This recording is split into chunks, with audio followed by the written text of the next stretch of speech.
Assalamualaikum warahmatullahi wabarakatuh. Kembali lagi berjumpa dengan Pak Budi di sini yang akan menjelaskan PMM Mandiri terkait dengan aksi nyata kenapa kurikulum itu berubah.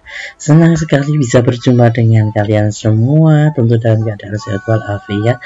Langsung saja saya akan mengupas latar belakang kenapa perlu adanya kurikulum itu berubah dan apa manfaat dan tujuan dari kurikulum itu berubah. Langsung saja diikuti. Oke, makna pendidikan yang diusung oleh Bapak revolusi pendidikan kita, yaitu menurut Bapak Ki Hajar Dewantara, yaitu menonton segala kekuatan kodrat yang ada pada anak-anak agar mereka dapat mencapai keselamatan dan kebahagiaan yang setinggi-tingginya, baik sebagai manusia maupun anggota masyarakat.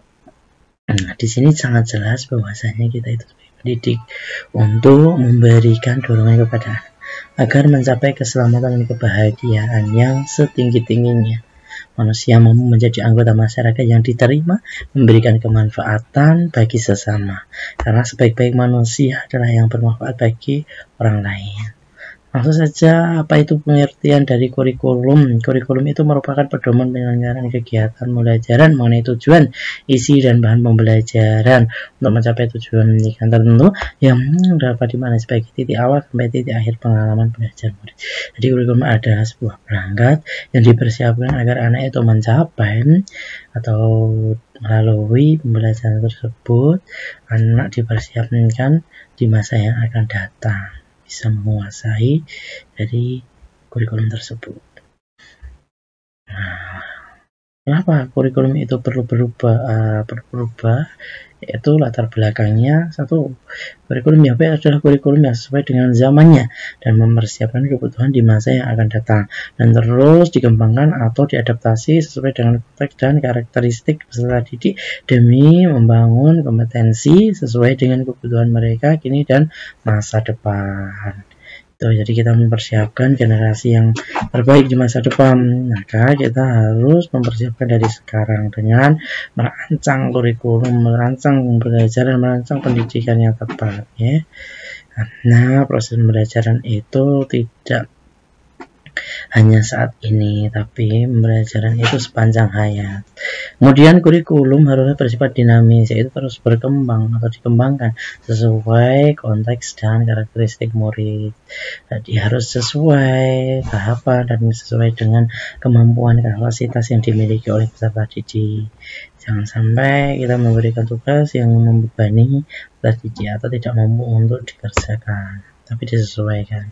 Yang ketiga itu perubahan kurikulum didasari pada kesadaran bahwa perkembangan perubahan yang terjadi dalam kehidupan masyarakat berbangsa dan bernegara di Indonesia tidak terlepas dari pengaruh perubahan global, perkembangan pengetahuan dan teknologi serta seni dan budaya. Ini sangat jelas sekali, kita bisa sangat luas dalam arti mengetahui dari perkembangan dari berbagai negara yang melalui adanya media massa, melalui dari pembelajaran, melalui kita dapat menyimak di media-media sosial yang sedang berkembang, itu sangat memudahkan kita untuk mengetahui perkembangan global. Yang keempat, sejatinya kurikulum dirancang untuk memenuhi kebutuhan murid, dan dengan adanya berbagai perubahan kebutuhan tersebut, maka kurikulum perlu berubah, karena kurikulum sebagai pusat dari pengembangan pembelajaran. Agar pembelajaran itu lebih baik lagi, maka kita perlu mempersiapkan kurikulum yang terbaik dan sebagai ancaman perkembangan yang akan datang. Lanjutnya, tujuan dari kurikulum itu perlu berubah, memiliki tujuan apa, memiliki manfaat apa, yaitu agar relevan dengan perkembangan zaman. Prinsip relevansi mengandung arti bahwa sebuah kurikulum harus relevan dengan perkembangan ilmu pengetahuan dan teknologi IPTEK, sehingga para siswa mempelajari IPTEK yang benar-benar terbaru yang memungkinkan mereka memiliki wawasan dan pemikiran yang sejalan dengan perkembangan zaman. Jadi kita mempersiapkan anak-anak itu biar tidak gaptek, intinya seperti itu, karena laju perkembangan ilmu pengetahuan dan teknologi itu semakin hari semakin pesat. Kalau kita tidak bisa mengikuti, tentu anak-anak akan menjadi kudet atau kurang update, nanti tidak sesuai dengan kurikulum yang sudah kita persiapkan saat ini. Maka harus mengacu pada perkembangan untuk selalu berinovasi di masa yang akan datang. Harus mempersiapkan sebaik-baiknya. Tidak harus kita selalu melihat ke belakang, tapi melihat ke belakang itu sebagai bentuk evaluasi, perbaikan, dan yang ke depan adalah capaian yang harus kita targetkan. Yang kedua adalah agar dapat memenuhi kebutuhan belajar murid. Bagi peserta didik, fungsi kurikulum adalah sebagai sarana untuk mengukur kemampuan diri dan konsumsi pendidikan. Hal ini berkaitan juga dengan pengajaran yang membuat peserta didik dapat mudah memahami berbagai materi ataupun melaksanakan proses belajar setiap harinya dengan mudah.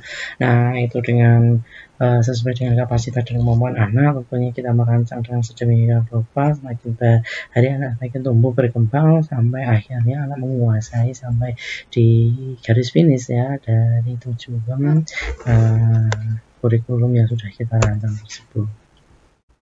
Yang ketiga, agar dapat menyiapkan generasi cemerlang di masa depan. Persiapan generasi emas dimulai dari jantungnya pendidikan, yaitu kurikulum. Maka jadi itu tujuan kurikulum adalah siswa yang cerdas dan berkarakter merupakan aset bangsa yang harus dipersiapkan dari sekarang.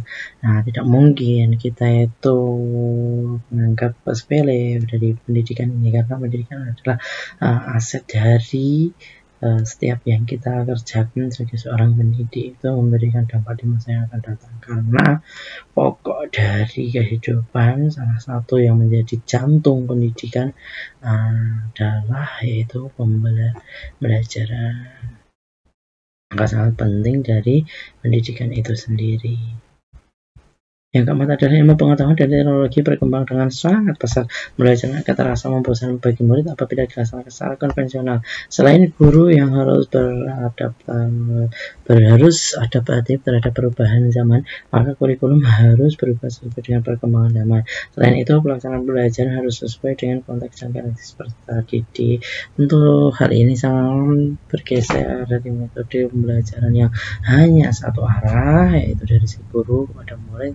Tapi sekarang tidak, anak itu sudah seperti halnya gelas yang sudah berisi oleh ilmu pengetahuan sebelumnya. Maka kita sebagai pendidik untuk selalu mengembangkan dengan cara menjadi fasilitator, mengembangkan saling mengisi. Jadi cara pembelajarannya tidak hanya satu arah, tapi anak sudah diberikan